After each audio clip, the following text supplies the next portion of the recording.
ngazi masa understand ukuthi shayela abantu singenza abangcono kunalokho.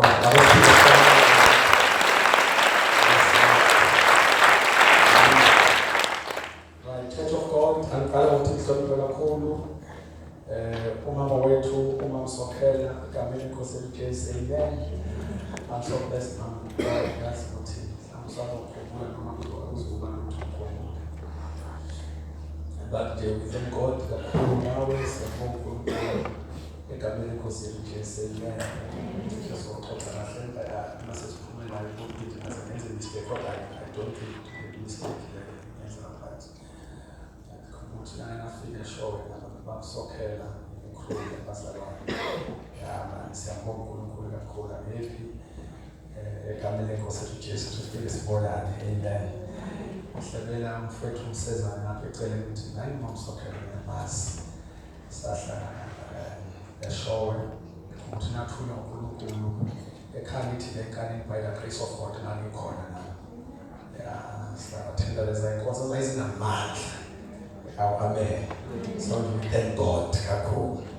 Lazalwana ngihloniphe kakhulu ubuholi bana ekhaya qala phezulu kupresident deputy committee lonke ngisho kanjalo ngizama to save time committee lonke egameni lenkosi uJesu Kristu sibingelela kakhulu ngama ministries akhona hlonipha abafundisi mhlamba abanye abangeliyo abantu abakhona bingelela kakhulu bathandekayo brothers and sisters egameni lenkosi uJesu Kristu. Amen. Right, samba no bathandeka umsezana no egameni kaJesu seshadile ngaze abanye babuka bamsezana no egameni lenkosi uJesu. Praise God. Siyambonga kakhulu ngaye wenza inkonzo abaleki bathandekayo lekelelo wenza ukuthi lula ukufika la sizoshomayela khona. Amen. So njengoba sithi ke bathandekayo uNkulunkulu siyabonga kakhulu ngiqale ngihloniphe kakhulu le invitation egameni lenkosi uJesu. Amen. Manje siyangithi-data uChepesini laphandle mayiza ngapha ngitshela line up la ekhaya ukuthi ngobani kade beshumayela ukuthi ndoda awukwazi ukugcina ngami kade beshumayela la abantu babalayo. Bekufanele uqale ngami mos. Amen. But nje siyambonga uNkulunkulu kakhulu bathandekayo egameni likaJesu. I'm so blessed ukuba la uyazi umfowethu ukuthi lesikade sixoxe sithi the conference of Ivuselelo whatsoever be last week wasifantile kuleli sonto wasifuna ukuhlangana izinto nathi zonke angifike la uNkulunkulu ongivumela ngababa. Amen. Webahlobo bami ngizoshumayela isikhathi esingekho side ngizothatha isikhathi eside sesikhathi senu then again mase siyashumayela sidedelane kube khona lokho. Amen. So funda incwadi bazalwane bami incwadi ya Ephesians 6 verses number 13 kwelihle igama likaJesu. Amen. Sithi ke mhlawumbe to just confirm what is Ephesians 6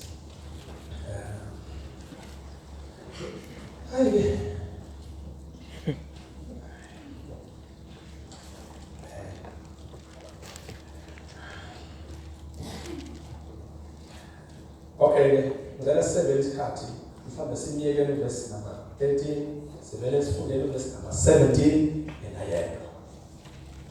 Khona le verse bathatha bengikade sakuyifunda ezinye ngizoyikhokha maseshumayela.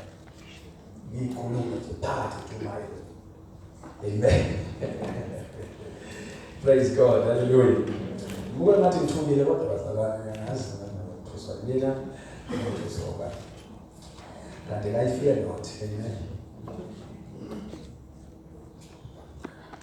Abanye bathuswa indlela ekhuluma ngayo ngoba bakhulumela phansi kangaka ushumayela bona wayakhuluma kancane kanje ngoba seshumayela abafuna ushumayela kuyo indlela okhuluma ngayo kuya ngalento oyishoyo. Amen sinaye la ekhaya. Manje uthi ngake ngakhulumela phansi unganilahlise asifunde ngiyathanda. Ngicela lo ufunda ekhaya afunde ukuze umlambo umuntu akasaxhawula sengithatha inkonzo yakhe. Ngiyaqophela bazalwane bami. Praise God. Let's go. Verse 17. Manje bobosha. Yes sir. Namukele futhi isigqoko sensindiso nenkemba kamoya eyizwi likaNkulunkulu. Asiphinde lapho ndela siswandeni yaso. Namukele futhi isigqoko sensindiso nenkemba kamoya eyizwi likaNkulunkulu. Ngicela ngiphi English version. Any English version. Noma tweet. Anaki. Shampu ubani ufunda ku-Mike noma ufunda ngafunda. Put on salvation as your helmet and take the sword of the Spirit, which is the word of God.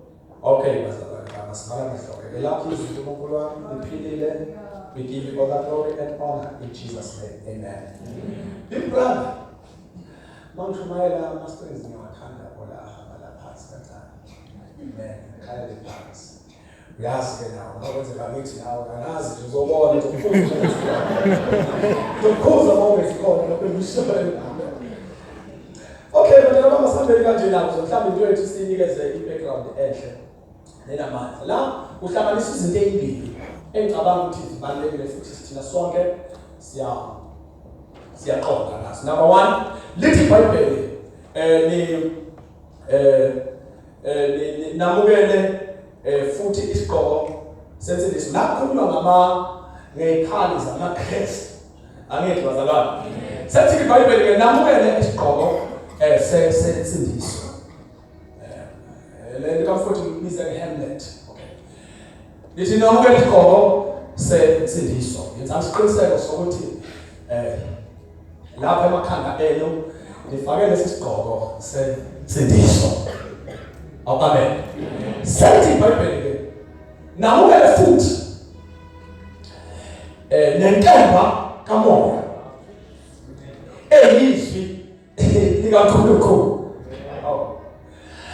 Ngesinye indlela iBhayibheli lizama usivezela into ethi insindiso ayihambi yodwa, idinga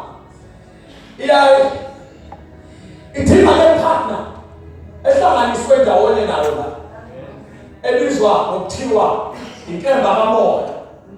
Mase iyadifayinwa nale nkemba kamoya ukuthi yona yiphi, kuthiwa yizwi likaNkulunkulu. Yazi ukuthi ngizongizwa ngoba vele nami ngijaha ukuthi ngizwa ngisaqala manje kukhulu.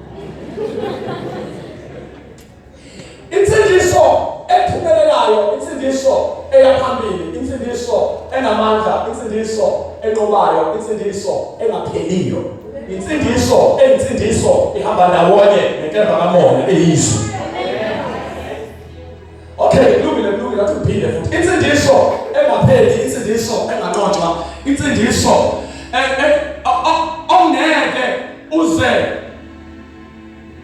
uqede ngayo, insindiso eyinsindiso kanye nenkemba kamoya eyizwi. Le combination of two.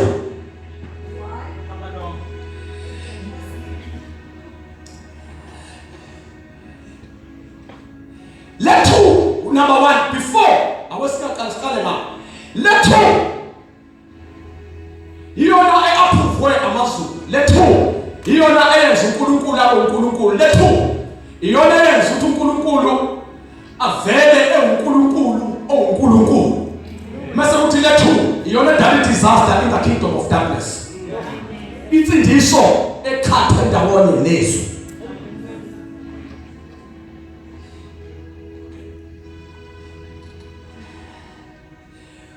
Uma ufuna uqeda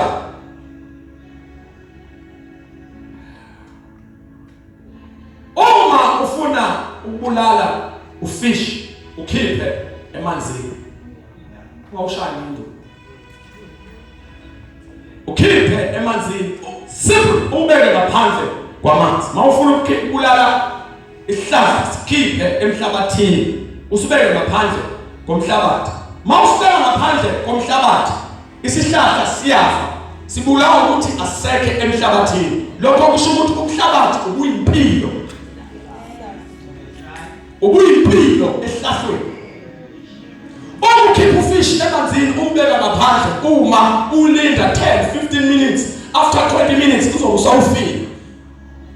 Ufish ubulawa ukuthi ukhiphe emanzini. Lokho kusho amanzi abe yimpilo kufish. Okay. Anzwala ngizala. Uma ufuna ukubulala umuntu nje ongakholwa, ifomula esetshenziswa uSathane wathi isiqiniswayo sokuthi abamtholi uJesu, ngoba uJesu uyimpilo kumuntu. Nizwele? Ngicela ingane ngasababe benzako ke nibamba manje babeka ku basic. Ngathi noma siflyer. So flyer kana masibambe ngathi basic. Ngoba so ufuna ukuyidlala kahle into yami ukuze noma phakama samba sonke lo. Uma ufuna ukubulala umuntu nje ongakholwayo asithiswana ukuba umcishe uJesu.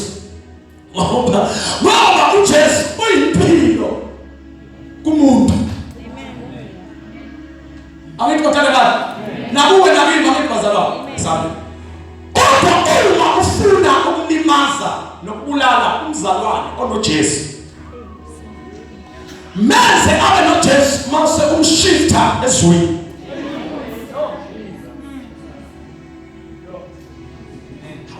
Yazi mamsokele ndithi yathusa. Is that possible? Ukuthi umuntu abe noJesu aphinde atholakale efile?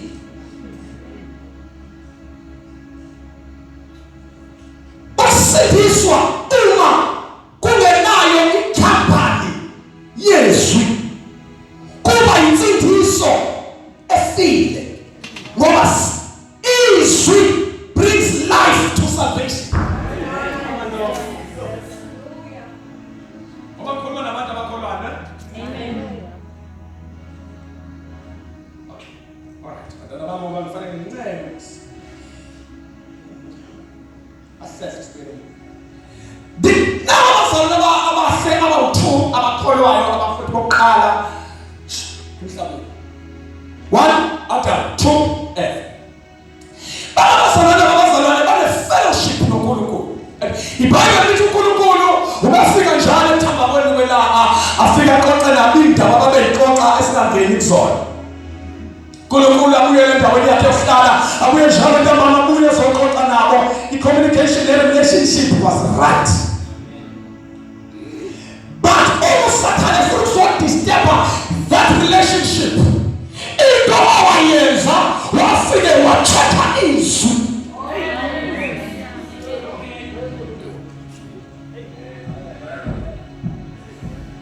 Wafike wathola ukuthi uNkulunkulu ufike washaya izwi.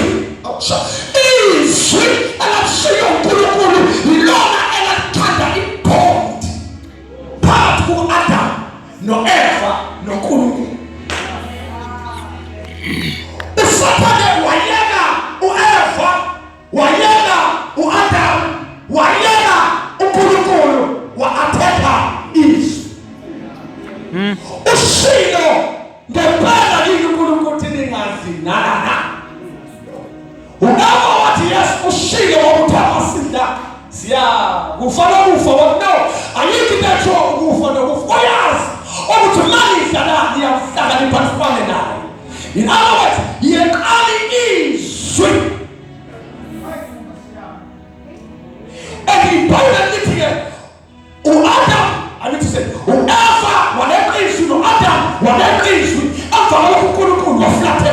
uNkulunkulu uhambelani manje ehambisa ukuthi into okuyiyona ikhali bond phakathi kwabo. Come on madala bathi khulume nami semizwe. Yezwi elikhali bond phakathi kwakho noNkulunkulu. Asabenza futhi mafuna ukusheshe ngelokho. Ukusheshe ngimdedele. Right. uNkulunkulu esefuna ukuyisela i-relationship phakathi komuntu noNkulunkulu. Into ayenzayo urelease uJesu. Angithi bazalwane. uJesu ufika uphethe into athandekayo izwi. Yilakho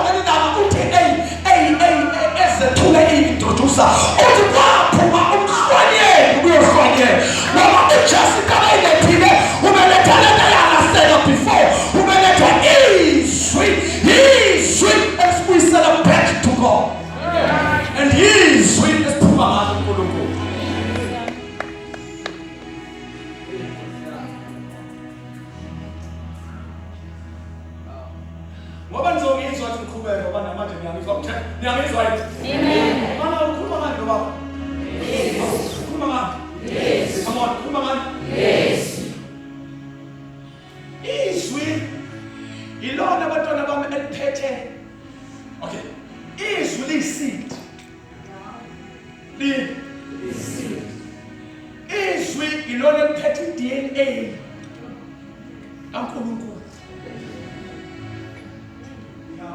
There is no way yokufana noNkulunkulu without the word. Alimadoda ukuthi izoshumayela imfuselo yezwi ongalizwa uzozangise. Yeah.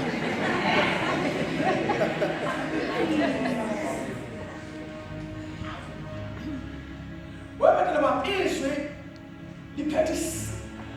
liphethe ulimi ofuzwa iDNA yokufana noNkulunkulu. Do you know why ufana nabantu bakini nobaba wakho nomzala nogogo noanti namalungu? Yazi into enjani efana nayo? Yazi iseed. Lapho kunembewu yakini. Kunembewu yabantu uyazi nawo. Kunembewu yabantu. Khumalo wakho ngazikimo lakuwe. Yiyo lembewu engene lakuwe yayisikhipha shape yabaphila. Yakhipha ishape yabaphuma umuntu maqhamuka. Umuntu wabamuyazi la. Qhamuka mina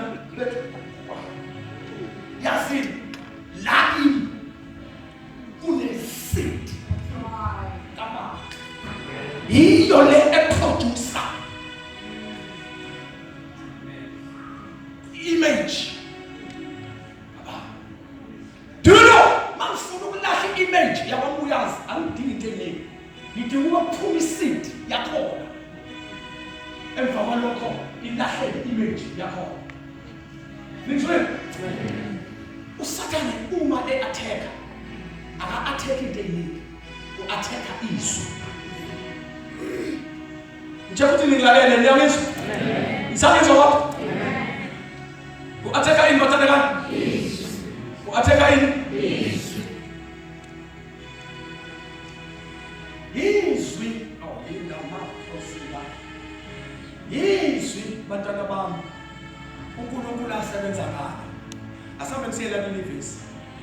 Kuleli verse livezwa izwi njengenkemba kamoya. Asho sonke sithi inkemba kamoya. Asiphinde sithi inkemba kamoya. Weba futhi awukhulume. Umoya ngcwele usebenzisa izwi. Okay. Awuke ngicela ngeniba. Uma kukhulunywa ngenkemba, kukhulunywa ngeweapon. Akithi awuthi mhlehleke nginike ukuthi uma kukhulunywa ngeweapon, kukhulunywa ngetool noma itools. Nikhona? Amen. Umoya ngcwele usebenza empilweni yomzalwane, usebenza ngezwi. Come on, church. Amen. Yazi indlela isifuna ukulwa izimpi zakho. Uzilwa ngezwi. Uma efuna ukukhoda futhi uyikhanda kuye. Uyikhanda ngezwi. Kunabantu labakhulu afuna ukuphakamisa. Kodwa mshobela imaterial yezwi to bring them up.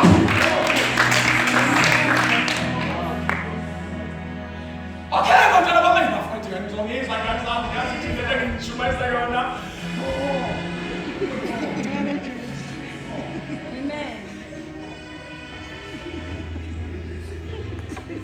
President, uyasifundeni lo hambo lo. Kase uhamba noNkulunkulu. Ifunda ukuthi ungamclaim uNkulunkulu. Amen. Ungamesela. Amen. Futhi ungafuni uNkulunkulu ashumayele into oyifunayo. Funa uNkulunkulu akhulume into ayefuna kuwe. We are living in times la khona abantu befuna shumayela into ethandwa yibanga ngathi ngayodwa over my dead body. Then I come to make inviting me to do you know whom I invite? Since it is not because I'm planning to wait to preach what you want.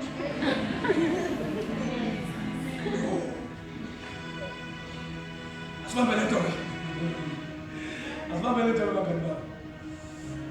Yizwi. Oh. Yizwi umoya engcwele akusebenzisayo. Do you know ukuthi into eziningi zifethu?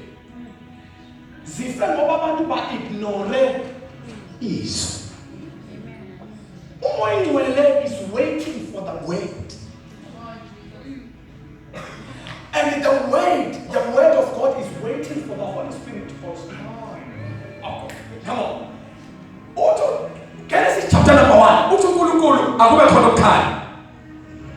Angithi bathanda ngani? Okay, Genesis chapter number 1 iqala uNkulunkulu wadala izulu nomhlaba. Angithi Genesis chapter number 2 lithi umhlaba wawuyihlale ngenalutho. Angithi kwakumnyama. Lithi verse 1 verse 4. Angithi message iBhayibheli umoya kaNkulunkulu wawunjani? He was hovering. It was wenyuka ezulu. Angithi bazalwane. Wawehla wenyuka. Angithi verse number 3 lithi iBhayibheli uNkulunkulu wathi akube khona ukukhanya. Lithi iBhayibheli kwakukhona ukukhanya. Iphashini ithi verse number 2 umoya kaNkulunkulu wawukhona wehla wenyuka. Umbuzo wami akubanga khona ngani ukukhanya. Verse number 2 ubuye verse number 3 izwi umoya wona noma nakhona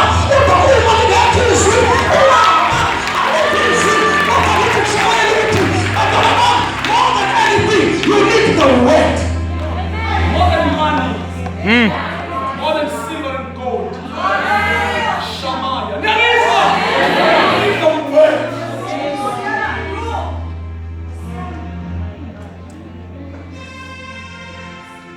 Zanamaya.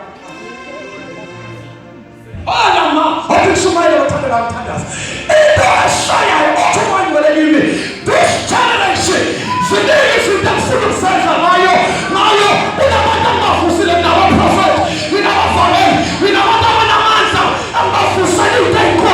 yes, they are praying. Yes, I am. She said it, but I'm waiting for the word.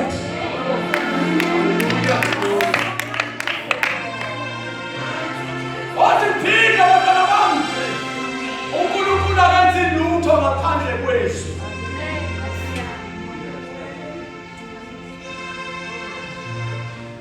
Umoya wala kanjani? Umoya ngaphandle kwakho. Mina wathi umoya wala kanjani? Ngaphandle kwakho. Once. Okay. Asibambe that. Once ubudlelwane bakho noNkulunkulu bakhandwa yizwi, that relationship is genuine. Uma ubudlelwane bakho noNkulunkulu bukhandwe yizwi, nothing else, that relationship is genuine. Ngoba uNkulunkulu nabazalwane ziningi izinto esiyela kuNkulunkulu nezihlanganisa naye. Kodwa ngicela ukusho bazalwane abantu abahlanganiswa amazulu nezwi labo bantu angeke benze lutho. Abantu akhulume bazalwane. Incwadi yabaHebrew chapter number 4 verse number 12 uthi izwi likaNkulunkulu linamandla. Izwi likaNkulunkulu liphilile. Izwi, come on church, nasingizela uma linamandla onalo unamandla. Ifuthi day 1 asiyena umbuyazo ngamandla kodwa izwi likaNkulunkulu linamandla. Umbuyazo nezwi unento enamandla.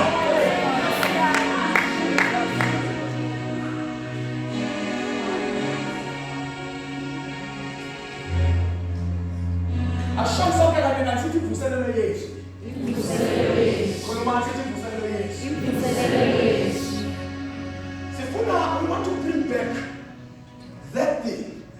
Ngithandile in testimony yakho mama.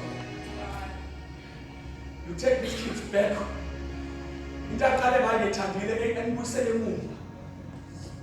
Ngoba into esifundiswe yona nesikhuliswe ngayo. Sikhulisa ukuthi umzalwane bengasho ukuthi siyalifunda iBhayibheli. Bekuthiwa siyabili. Umzalwane mfowethu usukhona ususindisiwe, dlana lento. Dlana. Athi umbone bafuthi iveli lesithabana. Ukunothisa ukufunda idrum, ufunda ubona, ufunda iphepha isolo ezimercury, ufunda isowethen. Noma ufunda noma yini ongayifunda namsebenzini. Ukunothisa into uyifunda, uphinde uyifunda. uthi usuka la uyeshow usuqedile ngephepha ngesonezwe imethulu usuqedile and lezo story zonke usungakwazi ukutshela omunye umuntu. Wakanothisa nje umusondela kule ncwadi ukuthi uqala kube nama challenges because this is not an ordinary book.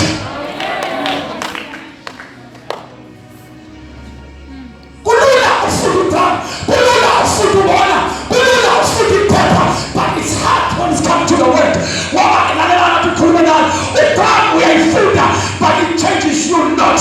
Uyayifunda futhi lobona but awushintshe. Kodwa manje wafika ezweni awekakhuluma ngishumayele. Uyayizwa bafana bami. Izwa ufunda kuphuma uNkulunkulu. Kubona mawufunda kuphuma indaba ezikhulu. Isalawazi zimeshe indaba eziwu-5. Wow, that one that's painful. Oh, forever. Kodwa mawufunda na kuphuma uNkulunkulu.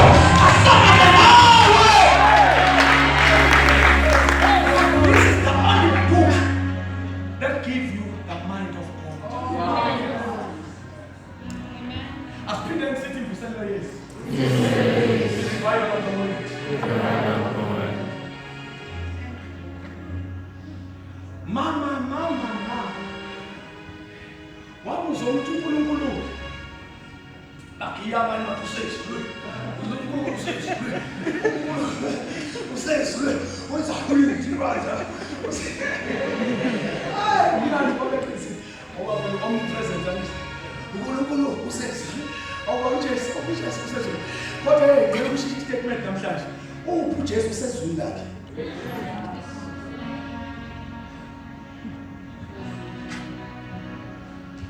Once you get inside this book, you will find Jesus.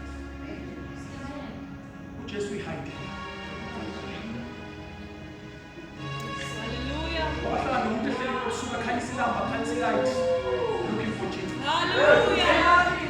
Jesus. I'm looking for Jesus. Once you get close to this book, the Holy Spirit. Hallelujah. Oh yes. So when the letter is about Philip. Oh yeah. So when the letter is about Philip, you don't tell. Ufunda Isaiah and understand it. Umuntu wenizo representa uPhilip. Uzothi ufunda ustakile. Afike at the midnight hour. But my son, do you understand what you read? My daughter, do you understand what you read? Uthi umuntu wena understand kanjani kungekho omchazelayo la. Wemoncwele umprofeti wayikhuluma ngobani? Wayikhuluma ngaye noma wayikhuluma ngomunye. Lithi iBhayibheli uPhilip waqala lapho kulombhalo ecacisa ngoJesu. This is what the Spirit of God is doing. Once you get close to this book, umuntu uthola opportunity yosondela kuwe. Adoda uyazi uyeqondayo. Leto ifunda yona. Uthi umuntu wena ayiyaliqondi kahle. Kwakhulunywa ngobani na? Athi umuntu wena nanqondo ukuthi.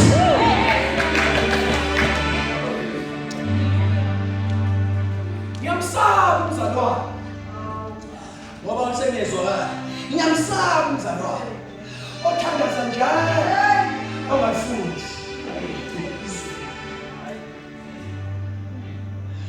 Awuhlathi. Ngikukhipha lebhanti. Ishefa kumele ngaphandle vele iphumula kanjani? Kumele ngaphandle ngakushumayo. Sekhona noma ngabuyisela ngaphandle zokena. So ngoda vele seliye. Ngiyamsaba umzalwane. Othandaza njalo. Ayohlala entabeni akukho lo. Ayohlala entabeni without the word. Ngoba izwi uyabona bantwana bami le ngizoyisana ishiba uJesu azakuba lenza ishiba uJesu azakuba lenhlahla nje ukuthi ngiyayishela na. This is one of the messages esenhlizweni kaNkulunkulu ofathi ngiyimemezele until you are convinced. Amen. Until you are convinced. Yes, my brother. Eshintsha impilo yomzalwane. Hawa. Yesu.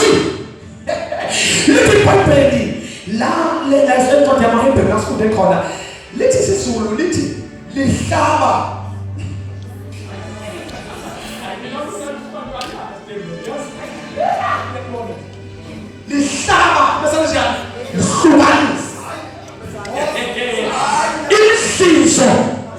lizala liphinde lihlabe lehlukaniso ithambo nomthambo.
Wearing the same suit, wearing the same jean, wearing the same tie, wearing the same shirt, wearing the same skirt, wearing the same what you call.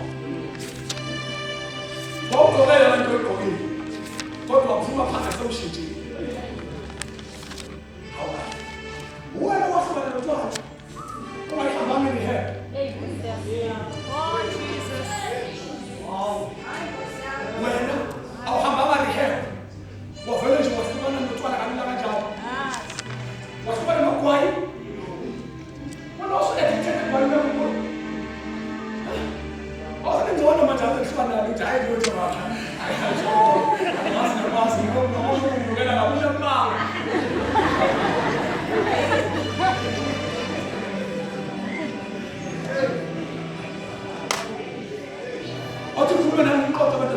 what was one of my family? But in fact, I know. I think his Katsam now is training. Spell is better much. Once again, you know, for Nalano Sire goes away.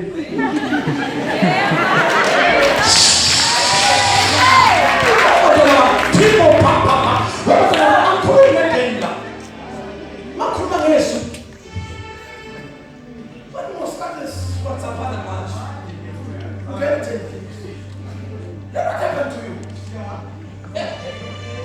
Kunento ehlanganeni na izwi nendlela enamandla awo livela manje in a minute time awuphili nasikhathi esingakanani ingathitha izinto ekadesiwasula izwi lephosili namandla ilakephepha lithi nanselo empewu engabuliyo izwi. The word of God is about impatience. Oh, yes. Hallelujah. Intro. Yes. Ingakholilala yonke uhlobo lempilo olutholakala emhlabeni noma uthole ama-friends noma uthole ngobaba noma uthole umama noma uthole from what you call yonke uhlobo lempilo ne-expiry date. English lokhu kungokubuya kune-expiry date to happen tomorrow or next week or next year or 20 something 2040 20 or whatever as God likes.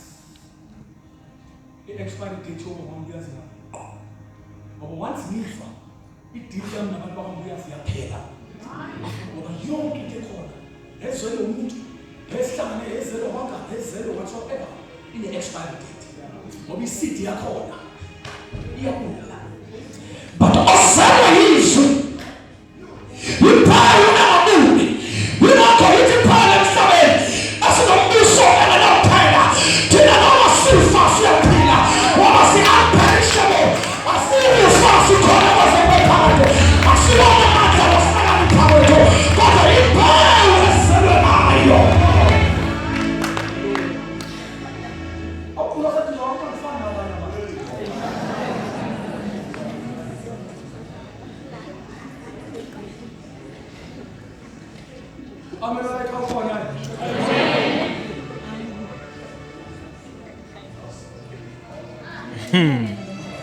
Hey, Nkosi yami.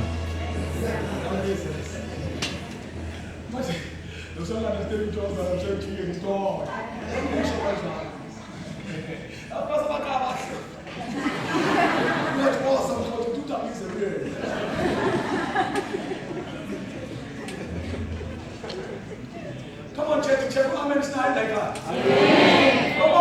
Before I turn as a man, you couldn't have God. What's the last chance to enter a man again? Let's hope you get us. Couldn't have a man, you couldn't have.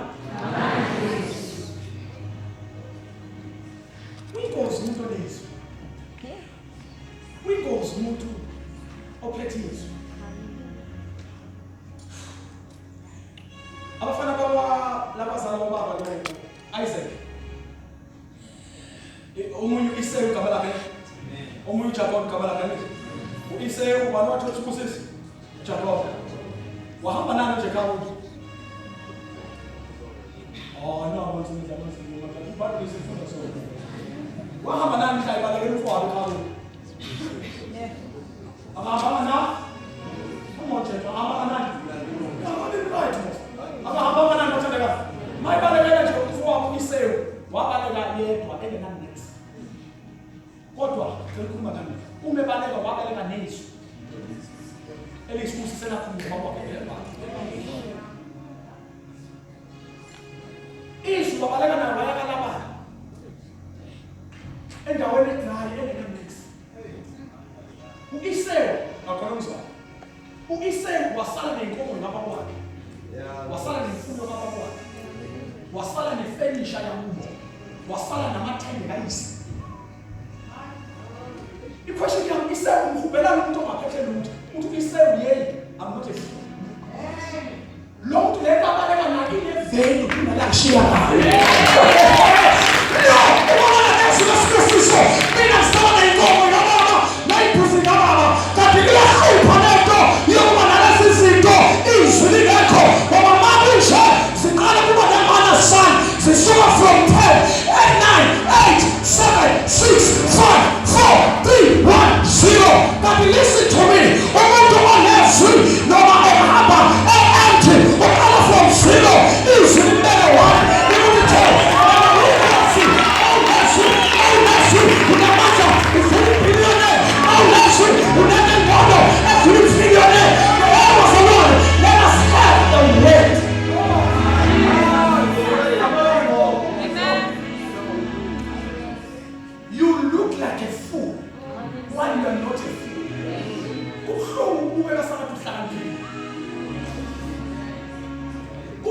I was so proud one day. One guy, he jumped out. He flew later and jumped out. One man said to me, Pastor, they invited me and someone from invited one man on crusades. That was the situation. Said I figure out if you are able to have. I was just brother.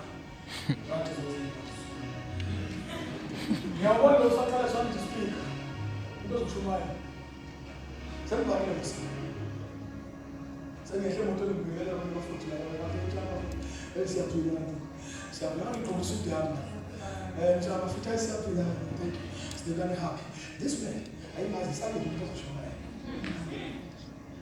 So see, I'll teach you how to come and carry material as a man for the time to so hard. And then there's not getting a parrot. So we are getting a parrot. Each of them goes to my face. How do you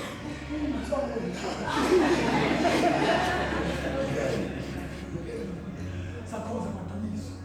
What is why I tell you? What else am I doing? What is why you're so tired? Ladies and gentlemen, you want to have to go second. We say, Father, this way we can. Is that now, maybe like to working together. For the time, the Bible by the grace of God, we pack. The Bible belongs. Get the intuition, or get the public testimony for I am having 25 now, in better than not on that bank. Such is the good one since I will have. If you answer I'm talking this to motivate you. I don't know now I can't give me some comments in the comments and I come better to my community to work. Let's go fast. Who said to from where see him to us? Must get him to my assistant. This is then. Boston. Finally, young talk. What do you call this? You did not refer to call this over the socket in Amazon. What do you refer to feel it? Go to and he won't need you to win us to in this nature of consent. I did not know, my brother. You are walking for it. I'm still praying for that. Ukuthi ngifike kungabonakala ukuthi lo ososhumayela say no only to say no kasi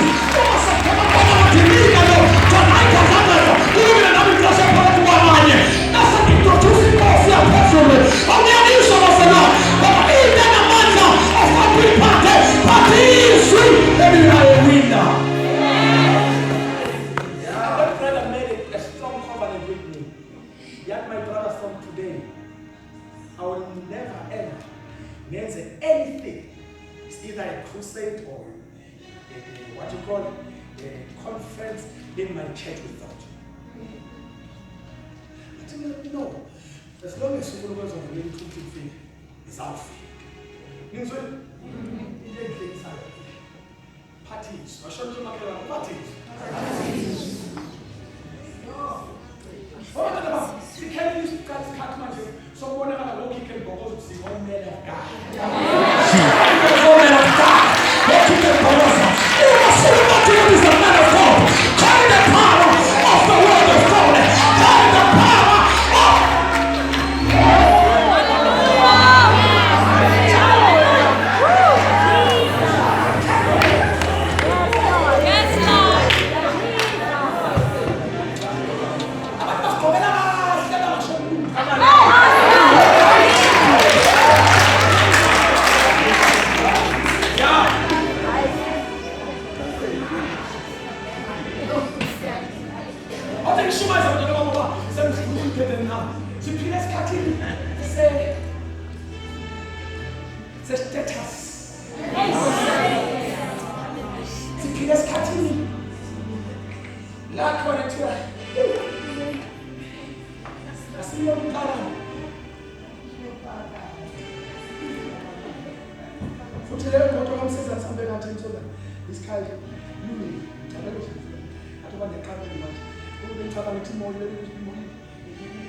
ngifuna ukufika ngeveni.